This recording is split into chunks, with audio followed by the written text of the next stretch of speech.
And now, another episode of MMA Gossip with your boys. Boom. We're live, baby. MMA Gossip, episode, I believe, number 91. We didn't talk about a pre-podcast, so hopefully it's episode 91. Thank you for sticking with us. We really appreciate it. If you like what we've been doing lately, help the boys out. Drop us a like, comment on the video, subscribe. We're available everywhere, whether it's Spotify, Apple, YouTube, the whole fucking nine. Help the boys out. And you know what? I usually don't say, but you should do is follow us on Instagram and Twitter. We post our picks on there. We usually do pretty good. Mike's got some hefty bets in, so follow along for that. Mike will tell, or Matt rather, will tell you all the minus 300s you need to know. And we got you covered on all MMA news. And that's what we're doing this podcast. We got a lot to talk about. UFC Vegas 43. Miesha Tate's making her comeback. Is it another title run? You know, at first people thought it was going to be one and done. Now she says she's after a title run. Maybe a win over Ketlen Vieira puts her in a, contendership spot. Who knows? I'm sure we'll talk about that. Bud Crawford's finally back. Not the fight everybody wants to see, but a great fight nonetheless, taking on Sean Porter. Some UFC signings. We got some, matchmaking to do, some pullouts, some questions. So without further ado, we'll get into that and a whole lot more. So usually here's what I would say, Mike, take it away. But I guess that's my job for today. So what do you guys want to do first? You guys want to talk this card or topics? Max Holloway is a fucking beast. Love that guy. Hey, Dude. can we all minus 720 was fucking outrageous, right? I mean, yeah, like, dude, what the fuck was up with that? I can't believe that. Like, I'm trying to think. What was the reasoning? Yair's absence? Layoff, maybe. I don't know, man. Yair's always had a tendency to gas a little bit too, and yeah, he put on a good fight though. I think he fought as best as a guy with his odds could fight without winning. Like I thought he was finished a couple of times. Fucking went all 5 rounds. Hit it with some clean shots, but dude, Max he showed so many different levels in this fight that I've ever seen. Like so many more levels to his just outrageous striking output. But yeah, man, I said it last night. I forgot who I was talking to. I was like, Max never slips on a banana peel. It's so crazy. Like you need to. Sometimes your best is not. I mean, with him, it's never unless you're Alexander Volkanovski, but. Guy does not take nights off, man. It's crazy. It is crazy. Real quick, I'm getting a little bit of feedback then when Matt's talking, so I don't know if one of you guys is volume is high. But so what I think is the reason why it was minus 720 is because I do believe that Max Holloway is like in terms of like popularity, he's got to be top 5, top 6 in the UFC, like no doubt. So like people are tuning in, and the more casuals that tune in, there's a lot more bettors. So I think that really drove the lineup because of his like ridiculous performance against Calvin Kattar, setting records, and then just the way he looked, the way he was, when he was like on the best boxing in UFC and he was ducking all those Kattar punches was just like ridiculous.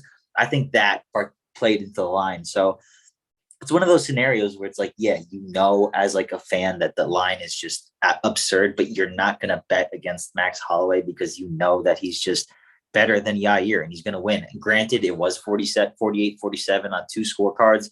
I gave it 49, 46 to Max pretty comfortably, but the right guy won. It just, the line was inflated and, we move on. But real question is, and I think that it's a no-brainer. I think Max definitely deserves a crack at the title. I mean, who else is there? I know Korean Zombie had a great performance against Dan Ige, but Dan Ige overachieved in his career, and it's fucking Max Holloway's time, and I know Dana agrees.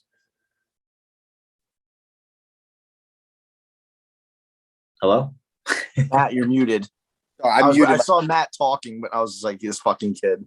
I was like, I figured you'd help the feedback a little bit when I'm not talking because I don't know where it's coming from. But I agree, but like he wins hypothetically, then you almost have to run it back again. If Max wins again, like what do they end up having 5 fights between them? And then if Volkanovski wins, then I don't think you could ever give Max another title shot while Volkanovski has the belt, no matter how many fights he wins. Like, we're just going to beat him 4 fucking times.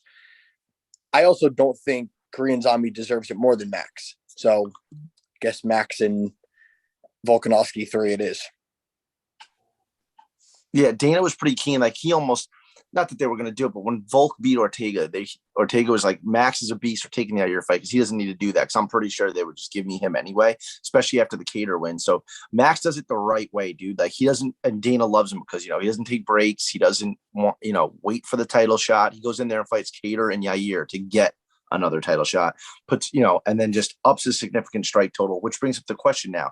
Max has the most strikes thrown in UFC history, I believe landed as well. I'm pretty positive landed as well, but he has the second most absorbed because he's a volume puncher, right? So he's willing to take one to throw two. And Volkanovski made a good point, which I had kind of had said, and obviously Volk knows a million times more than me. When and if I should say if and when that catches up to Max, does the bottom just fall out? Does his chin not hold up anymore? Or is he Diaz Brothers-esque where he just, retains it throughout his entire career? I mean, he's never been knocked down in the UFC. He's absorbed over 2,000 strikes without ever being knocked down. I know he might have been hurt a little bit on the feet against Poirier. He got swarmed with some big shots when his nose was already fully busted. But then he got hit with that big knee right to the nose, clearly broken nose, gash on his head, and never seemed, was never out of the fight. So he's a fucking dog. But dude, yeah. If Dustin didn't finish him in that fight, I don't know who, especially given that it was at a heavier weight class. Like, I don't know who puts him out. I mean, if anyone would, it'd be Volkanovski. Like, it's so crazy though, but I do agree. I do think that there will get a point where somebody does touch his chin more than it's ever been touched, and he's going to have to match that power. And if he can't, which we haven't really seen yet, the bottom might just fall out. So who knows? But no need to talk about that really, because right now he's about to get another fucking title shot, baby. And if he doesn't win this one, I'm going to be so mad. Go ahead. Go ahead. Mike, go ahead. Yeah, so I think that, hold on. I think that because, and I'm bringing this into the situation, I'm bringing the global scorecard verdict into the situation because on verdict for the second fight, it was like 48-46, and that's a pretty big discrepancy. Like you've seen split decisions that are significantly closer on the scorecard, and then you got a 48-46 on the global scorecard for Max Holloway, Volkanovski 2, and then it goes to Volkanovski. So you always have that, and then I know global scorecard is in verdict, whatever, is very new to fans and whatnot, but like it's making a statement, it's on PFL and all that stuff. So the global scorecard is great for the MMA community. It's great for, after the fact. So I think that because there was such a huge discrepancy on it, that's the story that the UFC should go with. It was hugely controversial. All these MMA media outlets and journalists gave it for Max Holloway, and then it goes to Volkanovski. So I think that's a great storyline to make for the third fight. So that's why I think that it has to be them. I know Max eventually I feel like is gonna move up to 155 because he's so freaking huge for 145. But right now he's still young. Take that belt, reclaim it, and solidify yourself as the 145-pound GOAT, which people already think you are. I think he's already the 145-pound GOAT. I don't think that's, I think he's clear-cut 145-pound GOAT. All his statistics, he literally is the best of all time. His winning streak is incredible. Beat Aldo twice in a row. And just play devil's advocate to Volkanovski, dude. Volkanovski's been, he got knocked down by Max twice. He got knocked down by Chad Mendez in their fight. And I think there was one more time I saw him get knocked down. So he's been knocked down, quite a few times. So maybe that's going to catch up with him. Maybe it'll catch up with him before it catches up with Max. We'll fucking see. True. But, yeah, dude. In other news, was there any other fights on that card you want to talk about? I feel like that was the only noteworthy one. Ben Rothwell needs to retire. Yo, what the fuck happened in the Thiago Moises fight? Speaking of, I don't know what happened there, but speaking of that, Matt, Herb Dean, what the fuck? Dropping the ball, man. The only thing I would defend him there was he went to stop the fight, and then two guys that are absolutely fucking huge. One of them tried to pull the other one to the ground, like he just wasn't stopping that momentum. But then Rogerio had to look up at him and be like, "Should I stop?" And he was like, "Yeah." Like he was still not he still was so unsure of himself even after that whole takedown happened. Like, he didn't jump in right away either. He almost let him continue going. And then DeLima stopped, looked up, and he's like, actually, no, you're good. Yeah, But he's been flipping up. You cannot be unsure as a referee. You have to be decisive, even if the decision you're making is wrong. Like, if he had jumped in when he jumped in and, committed to it, all right, stop, then no one would have complained. I mean, he was beating the fuck out of Rothwell, but he jumped in and then hesitated. And then Lima looked up at him. He goes, is it over? And he goes, oh, yeah, I guess it's over. And, it was just, it's a bad look. And Herb has been, he used to be like the guy, him, John McCarthy, and maybe a couple others like right now were like the guys. And now Herb Dean has been a little bit, hesitant, slipping a little bit. I don't know what the reason is. Maybe he just caught a few, bad situations where he just like was out of it for a second. But I mean, he's got to fix that, man, because it's not a good look. And these fighters' lives are on the line. Their pay is on the line. It's like, hindsight is 2020.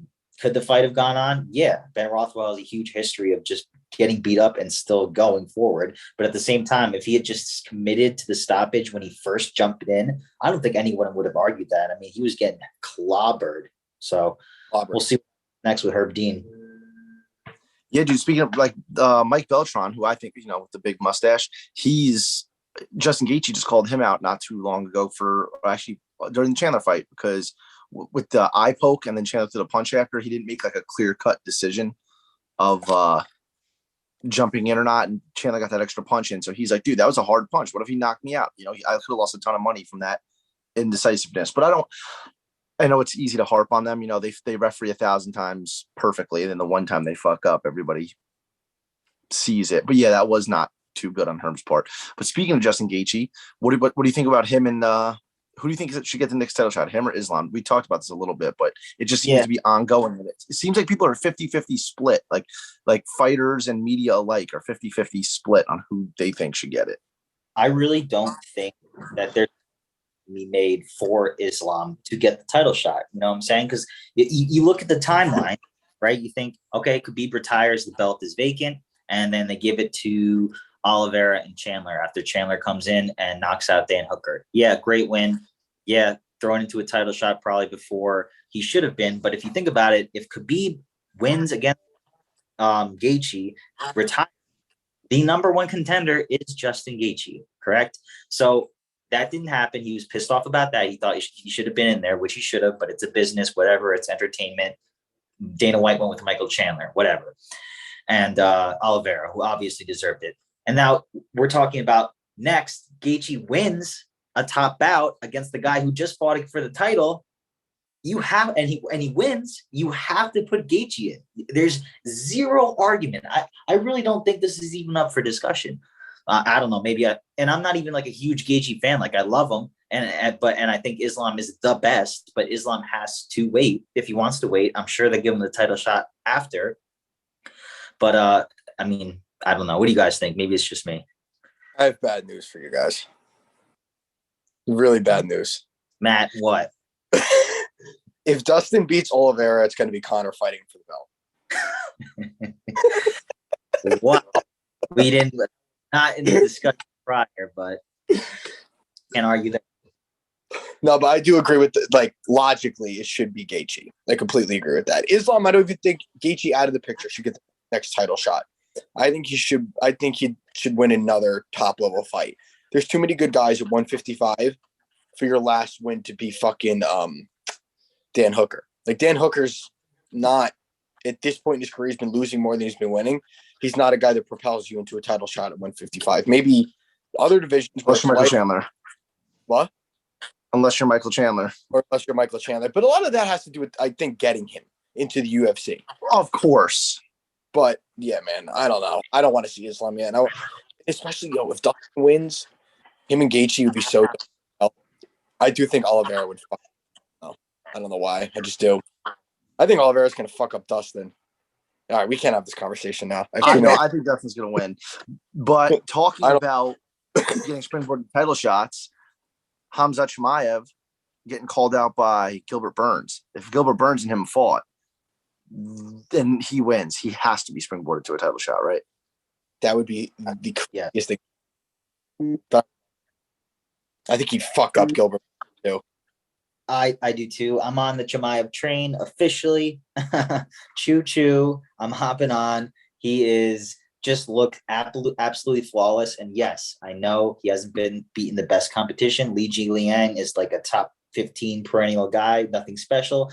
But he did what he was supposed to. The way in which he dominates his opponents, he's only absorbed one significant strike in 4 UFC fights, is absolutely outrageous. And I can't fault him for, beating up shitty competition. He's doing exactly what he's supposed to do. And he's just dominant at it, man. So I'm on board. There's no reason for me to be a hater or doubt him. I think he beats anyone they put in front of him besides Usman, Colby. I think those guys have a decent chance at beating him, but that's down the road. I want to see him fight a couple more times. Hopefully it's against Gilbert Burns. I think that's the perfect matchup. I think Dana wants that because he knows that he's going to win that fight. We shall see, man. Choo choo. Yeah. Well, choo choo, motherfuckers. I feel that. I think, he's a real deal. He has to be. It's just, I get he's beating shitty competition, but no one even beats that shitty competition in the fashion that he's beating these guys. It's fucked up. It's fucked up. I would definitely root for Gilbert Burns. I would love to see. Really? Gilbert could wrestle. Gilbert's obviously extremely good at jiu-jitsu, so I want to see if he could fend off. He's definitely not stuffing the takedowns, but maybe he could get up. Like, it'd be good to see, like, Chimaev at least tested, right? Before. And even if he still wins, like, even if he does beat Gilbert and he gets title shot no matter how he beats him, even if it's by decision, you know what I mean?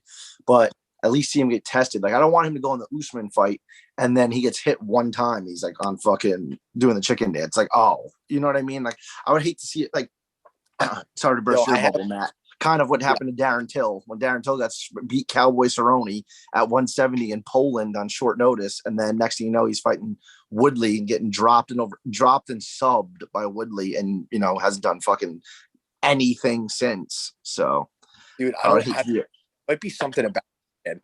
He might be it. He might walk right through Usman and Burns. He might just be some shit we haven't seen before, like a bigger Khabib that just walks fucking through people. Like when he picked up Li Jing Liang, it was screaming at Dana White and then slammed him as hard as he could. Like, I don't care if you're ranked number 5, number 1, or number 30. If you let another grown man do that to you the way he did it and then just beat on him like there was zero resistance. I think there's a lot of guys he's going to do that to. I think he's just a fucking beast, and I think that I'm all aboard. I'd root for him against Burns. I'd root for him against Usman. I think he's sick. I think him against Usman's pushing it. Like, he's definitely not doing that to Usman. I promise that. Can you imagine he did? That would be insane. If that would be fucked up. I'd be so here for it. I'm so here for it. I love that. You're an asshole. But with that, we knocked some of that shit out the way. You guys want to get into the fights this weekend? UFC Vegas 43. Let's get it. Let's run through some of them. We can get back to some other things. Some questions for you guys. Matchmaking. First couple fights, nothing really of note. Sean Soriano, he's exciting to watch. Terrence McKinney returning after an unreal debut. Basically, is as good of a debut could go as good as a debut could go. His debut went. He knocked out Matt's favorite fighter, Matt Favola, in like 7 seconds. And he returns against Faris Ziam. What's your guys' take? I'm big on Faris Ziam here. So Faris Ziam went up against Jamie Malarkey and to a close decision and won. He was out wrestled, but he landed the better strike. Then he goes up against Luis Vandermeeny, out wrestled, but landed the better strikes, ekes out a decision. And people are low on Faris Ziam, but if you look up this kid, he's 23. He has a ridiculous kickboxing record. The kid can strike. And now he's going up against Terrence McKinney, who has all the hype behind him. There's zero hype behind Ziam. And you're going to give me a pick 'em? I think Ziam is going to knock his shit off. I love that. I agree with Mike. Heading on it, so I think he's going to whoop his ass. You have a bet on it, you said? Yeah. Oh, damn. So this is one of your couple bets on this fight. I think we'll talk about your big bet next. But I have 5 really huge bets. I've been waiting for this November card for a while. In terms of betting, obviously for entertainment, it's not the best, but in terms of betting, I feel like this is the spot. I have 5 outrageous bets, and one of them being just like, I'm gonna have to leave this house and sell it if I lose, kind of things. Not really, but you know what I'm saying, it's a big one for me. And yeah, bring us through, Chris. dude, so without further ado, Rafa Garcia taking on Mike's favorite fighter, Nathan Levy. Run us through it, Mike, because you have all the data on this one. All right, so long story short, man, I bet on Nathan Levy when he was on the Contender Series because what I saw on the regional scene was a lot of things I liked, and he's only 5-0, so there's only really limited footage on him. But what I did see was that he's a sound grappler, good takedowns, good top control, great grappling, and he can hold his own on the feet. And the best part that I saw about him was one of his regional fights, he got rocked really bad, and it looked like he was going to go out. There was multiple times where the referee could have stopped it. And he came back from adversity and won the fight in dominant fashion by decision. And that's the kind of shit you like to see in young fighters, man. You could face adversity, come back, and get that dub. And I love that. And then when he came on Contender Series, he was an underdog to Sherrod. I'm pretty sure it was Sherrod Blackledge, who had another Contender Series fight previously. And he looked really good. Sherrod Blackledge got re-invited back to Contender Series. So the UFC was like, all right, this kid's got talent. And Nathan Levy ran right through him, grappling heavily. And then you got Rafa Garcia. He comes into the UFC, fights Nasrat Hakparast, gets his ass beat, gets punched in the face like over 100 times hard, and he's got a ridiculous chin. But people were high on him because he did very good as a debutant against a veteran like Hakparast. So I was like, okay, kid's good. Goes out there against Grutzmacher, fucking blows his load in the first round, and then loses a decision to Grutzmacher, right? So people are a little low on him. So here we are, the guy that I think is absolutely destined for greatness, Nathan Levy. I think he's got all the tools. If the cards align, right, because in the MMA, you do need a little bit of luck, flash knockouts here and there. If everything falls in line with him, I think if he doesn't get knocked out on Saturday, he's going to go out there and dominate Rafa Garcia in any fucking way he wants.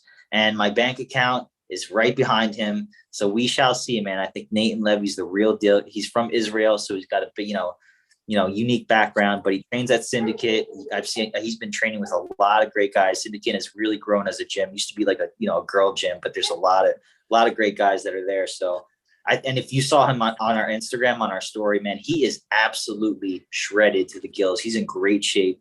I'm excited for it. So we shall see if I'm an absolute loser or if I'm an absolute fucking stud. Let's go. So how much you have? You have like $630 bet on him, right?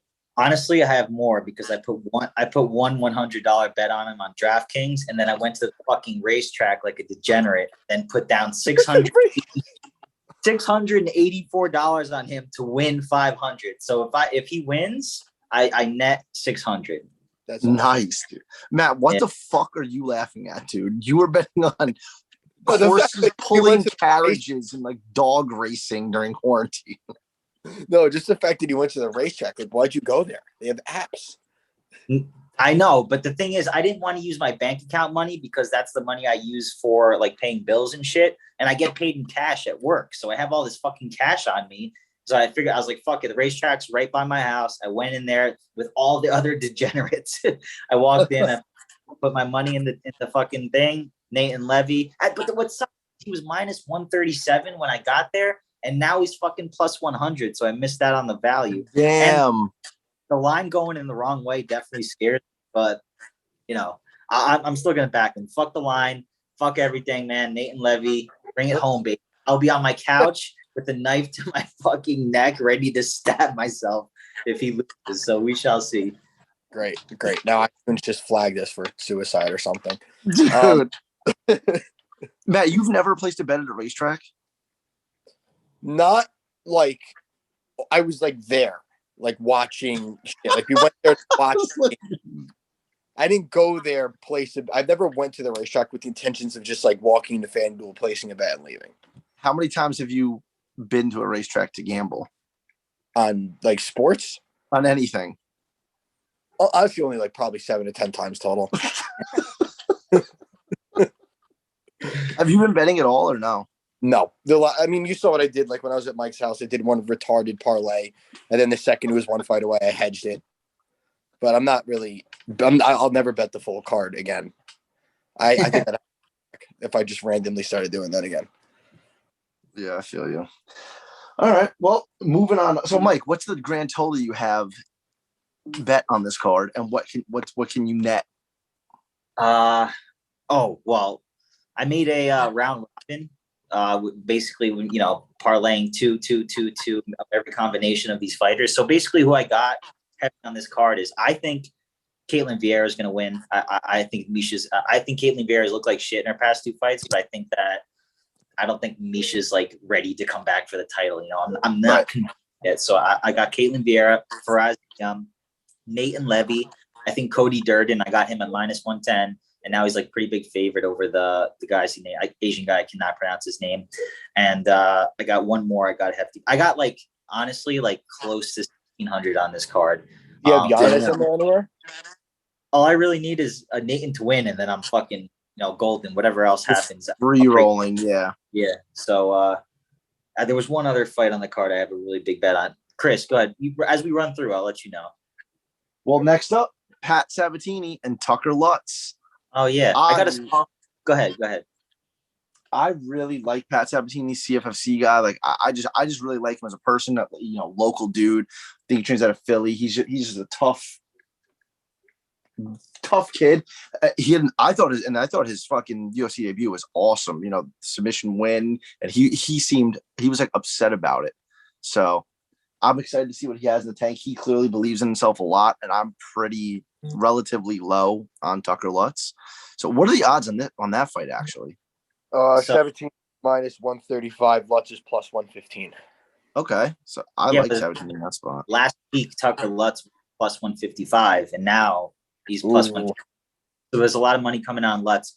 I bet on Lutz against Kevin Aguilar, and that was a good bet for me because Kevin Aguilar was knocking on the door to, getting released. So that worked out in my favor. I do think Lutz is I'm actually pretty high on Lutz. I think not that he's going to be like anything special, but in this fight, I think it's going to be a dog fight from both sides. I think Pat Sabatini is more skilled on the ground, no doubt. But on the feet, I think Tucker Lutz is a little sneaky. He's got a really good check left hook. So I think it's going to be a super close fight. I think it's going to go all 3 rounds. I put a small wager on Lutz at +155 last week, so at least I got nice. So we'll see. I think it's going to be a close fight. I think it's a great fight between two guys that are very, very, very, very solid competitors. Matty, what you got for us, bro?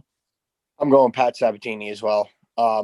Pretty much everything you said, Chris, like to the T. I'm also not as high on Lutz as well, too. Mike, what do you see in him, like just at face value? Because I just don't see it. Yeah, I just don't see it.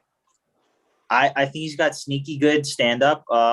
He's a workhorse. He'll go all 3 rounds hard. He had a good contender bout. I just think he's got potential. I know he's not the youngest guy for getting into the UFC this late in the game, but I don't know. I see for this particular matchup at +155, I took the stab. You know what I'm saying? But at these odds, as they stand right now, I do think that the fight is razor close. Pat Sabatini was getting who's his last win? Pat Sabatini, I forget. He subbed somebody. Yeah, he got that heel hook off, and it was like they were entangled. I'm trying to think. I can see it in my head. Emmers, right? Because Emmers has he was an underdog in that fight, and we all took Emmers, I think, actually, except Chris. No, I think Sabatini was my dog in that fight because he was a sizable dog. I think he was like +200 or something. No, he was only +130. It was big and it closed quick. I'm even looking at the chart. It looked ridiculous. Yeah, he was a pretty big dog at one point, but it closed pretty close. Makes sense. Yeah, he got taken down. They both went for each other's legs. And remember, he cranked on that heel hook and Emmers yelled, like fucking panic tapped. Yeah. And Sabatini was pissed because he was getting beat up in the first minute or two. He was decisive. Yeah. And then he played heel hook. Jamal Emmers decided to play a heel hook game with a way better grappler, and then he paid the price. Yep. But all right, boys, that sums up that's the prelims, which start at 3 p.m., which is always fucking sweet. Then you at the main card starts at 6, so you don't have to stay up till the wee hours of the night. But anyway, next up, boys, I love this fight. I know the odds in this fight, Matt, are probably a little lopsided, but Davy Grant taking on Adrian Yanez, and Yanez the UFC loves coming out of the Contender Series.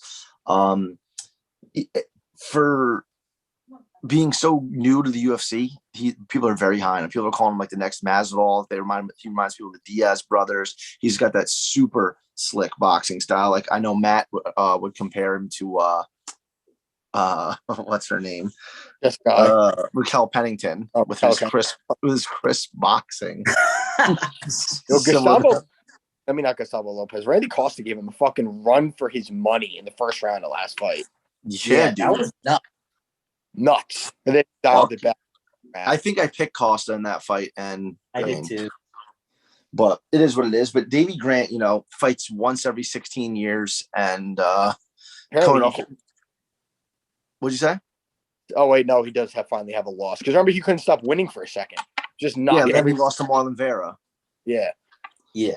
But Davy, I think this is a perfect crossroads of careers where I think that Davy Grant's kind of on the downhill, but has fought some pretty good competition like Marlon Vera, for example, and Adrian Yanez is on his way up, beating guys like Randy Costa. And like I said, I think it's a great crossroads. I think the UFC is doing excellent matchmaking here. It's going to be another test for Yanez, but I think he's going to pass with flying colors. I'm assuming you guys both agree. I think he's going to knock Davy Grant the fuck out. Davy Grant's striking style is just so predictable.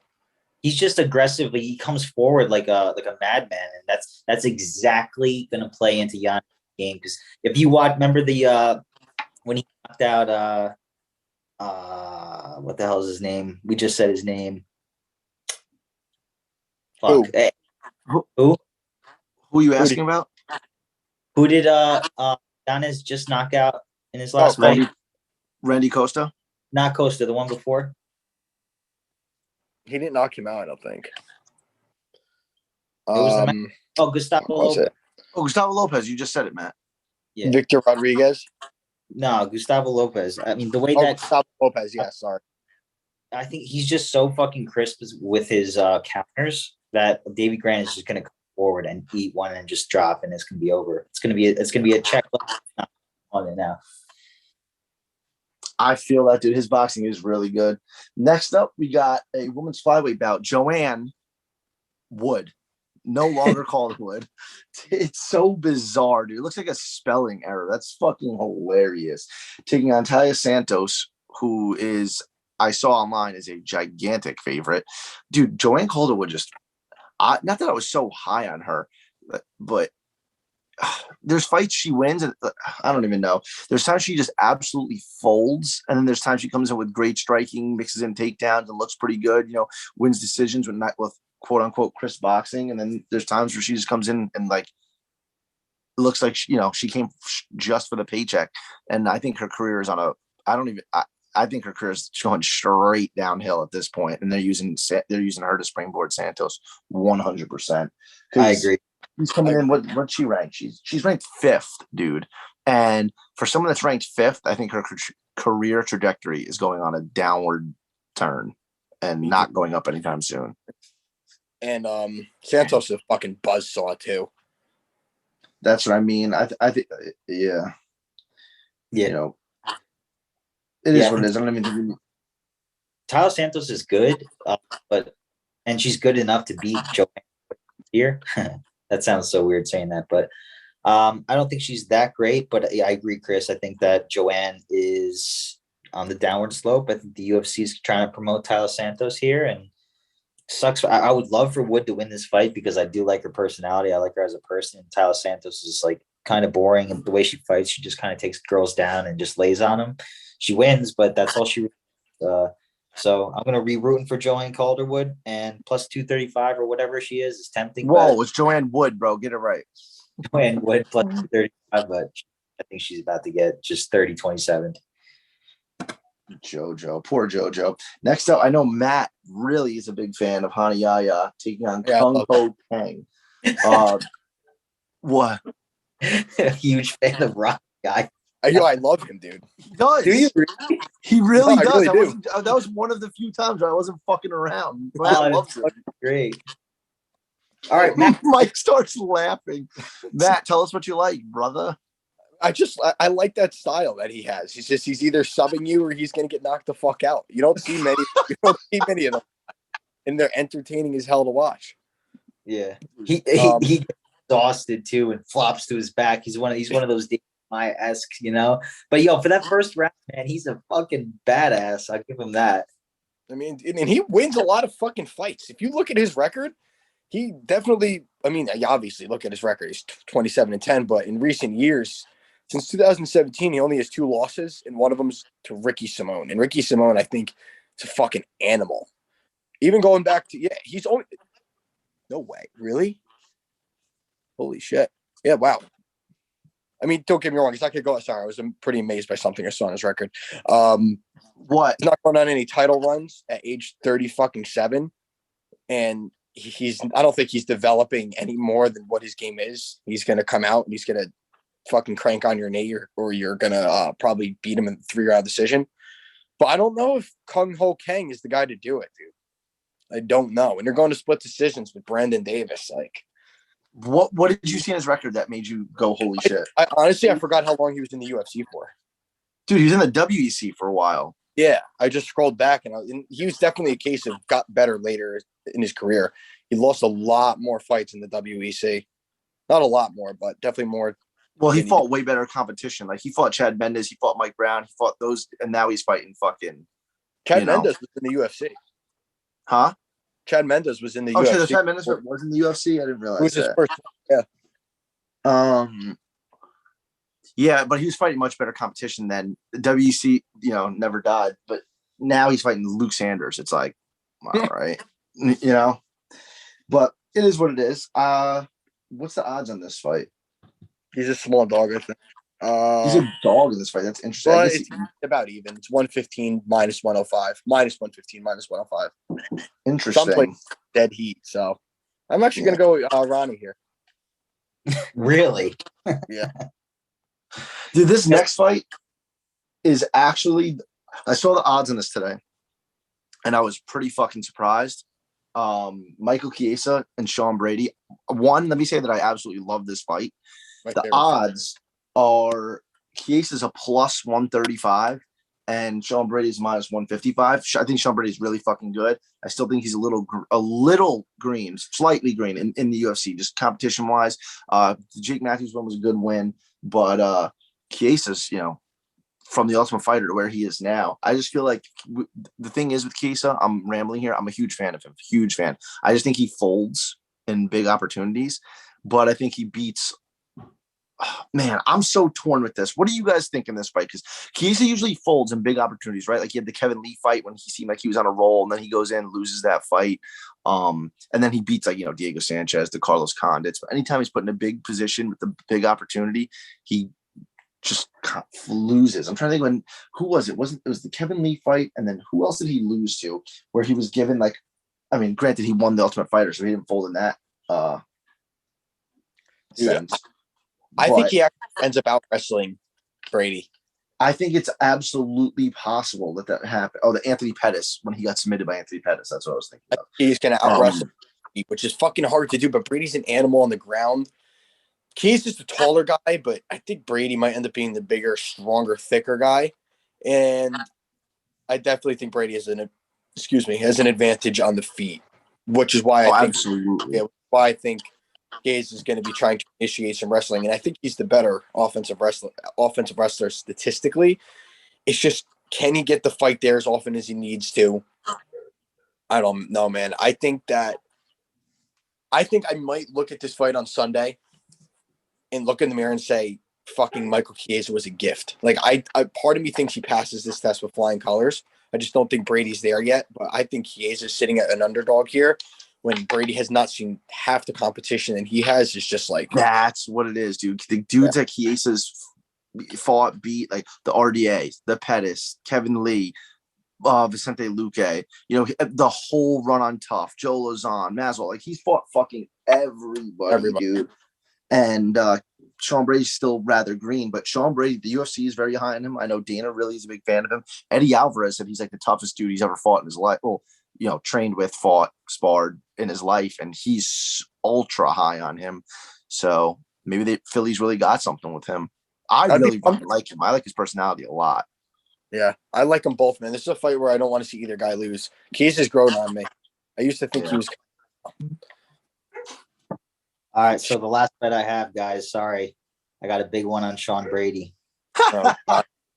Yeah, man. I just think that so we've seen Sean Brady only face adversity once, and it was the first round against Jake Matthews, and he was getting outstruck, right? And then he comes back and dominates round 2, and then finishes Jake Matthews round 3. Super ultra impressive. Faced adversity, came in and won. Gotta love to see that.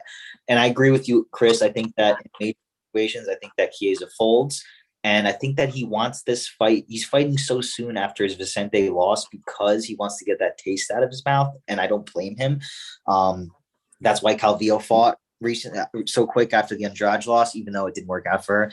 But I don't think it's going to work out here for Chiesa either, because Chiesa's stand is not as good as Jake Matthews. Not that Jake Matthews is good, but Chiesa's obviously weak point in his entire career has been in stand-up, right? So, and he's been submitted 3 times, I'm pretty sure. And we know that Brady on the ground, absolute savage. So I think literally all the advantages in this fight, minus experience, go into Brady's in his wheelhouse. And I think that he's going to win this fight emphatically, and then he's going to kind of establish himself as a top dog. I do think he's going to run into a wall eventually, with someone with awesome striking and going to be able to stuff his takedowns is going to beat Sean Brady. I just think that this is a setup fight for Sean Brady. Yeah. In my part of my round robin, I love Chiesa as well. I'm a big fan. Great grappler, awesome dude. I love his feud with Kevin Lee was a lot of fun. I'll always remember. But I think that Brady is going to come out here and dominate on Saturday. I hear you, man. And yeah, dude, if he wins, I was looking at Chiesa's ranking. Chiesa's 6th. Brady's just cracked the top 15. So with the win here, you basically take that spot, or at least go into the top 10. And then you're talking 1-2 wins. And, then you're staring down the battle of Usman and the Hamzats of the fucking division. So we'll see. But without further ado, the main event of the evening, Ketlen Vieira, who has been folding as of lately, taking on Miesha Tate, who's on about the 5th run of her 15-year-long mixed martial arts career. So I know Mike obviously already gave us his take, says he's riding with Ketlen here. I'm riding with Miesha purely as a fan. I'm not gonna lie. I'm picking her for 2 reasons. 1, pure fan pick. 2, I'm absolutely buying into what Miesha Tate's been putting out. She's been on a roll lately. She's been promoting the shit out of herself like she never has before. She's been going on an aerial show when what's her name missed weight. The fuck's her? I can see her face in my head. Dude, I can see her. Dumont. Yeah, right. Dude, I can see her face in my head clear as day. Oh my God, what the fuck is her name? Dude, what the fuck is her name? Why am I drawing a blank on this so hard? Why am I? Oh my God. She got knocked out by Duran to me. I'm just trying to picture the announcer saying her name. Her last name begins with Aspen Ladd. Dude, I don't know why I was fucking zoning on that so hard. But anyway, she was calling her out heavy when she missed weight. Misha's been promoting the shit out of herself, saying she really wants to go on another run here. Granted, I don't think she's going to go on a run and beat Amanda Nunes, but the last time the belt was anyone besides Amanda's, it was hers. So we'll see. I'm just totally buying into the Miesha Tate hype here, riding with her as a fan pick. I am too. I would love to see her make a run here. I totally respect her and all she's done. From beginning to end, from one championship, breaking up with Brian Caraway, all that shit. You know what I'm saying? I loved her journey, especially when she won against Holly Holm. That was just like such a huge moment for her. I love that.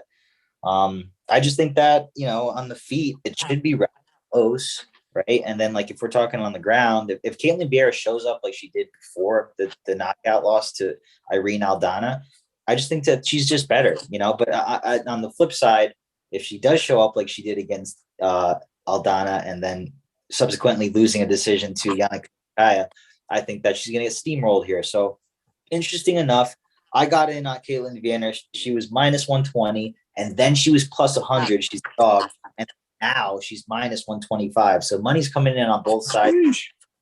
I do think it's a close fight. I think also under 4.5 is plus 130. I think that's sneaky good. I think that's a sneaky good play. So we'll see. I'm excited.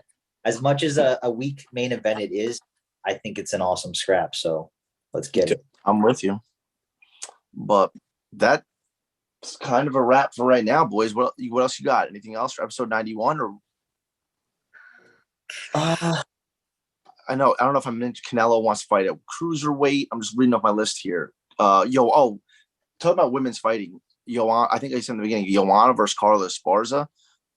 Joanna, I think it's a perfect call out for her. I think it's a win-win for the UFC. If Carla wins, she absolutely gets the title shot against Rose. If Joanna wins, she probably gets the title shot against Rose herself. So I love that matchmaking. And I kind of see that here with the Ketlen Vieira and Miesha Tate matchup. Granted, obviously, I understand it's a different division. But Ketlen Vieira, if she beats Miesha Tate, she gets that, she gets the win over the legend like that and reestablishes herself in the division. Miesha Tate beats Ketlen Vieira. Ketlen Vieira was kind of no one wanted to really fight her. She looked like she was on her title run of herself. So if Miesha Tate could come back and beat her, I think she establishes herself as one win probably away from the belt. Yeah, I agree. And I agree. As far as a match, I think that I agree that's perfect because no one. I think it's perfect. I hate saying this because she's a veteran and deserves it, but no one really wants to see her fight for the belt. Right. Bad. So she beats Joanna by some miracle. That's why it's so freaking perfect. And Joanna, she's only coming back for the big fights at this point in her career. So I hope they make that fight happen. We'll see, boys. All that and more in store on episode 92. Without further ado, help us out. Like, comment, subscribe. We'll see you on the next one. Peace. Matt, it's your job to save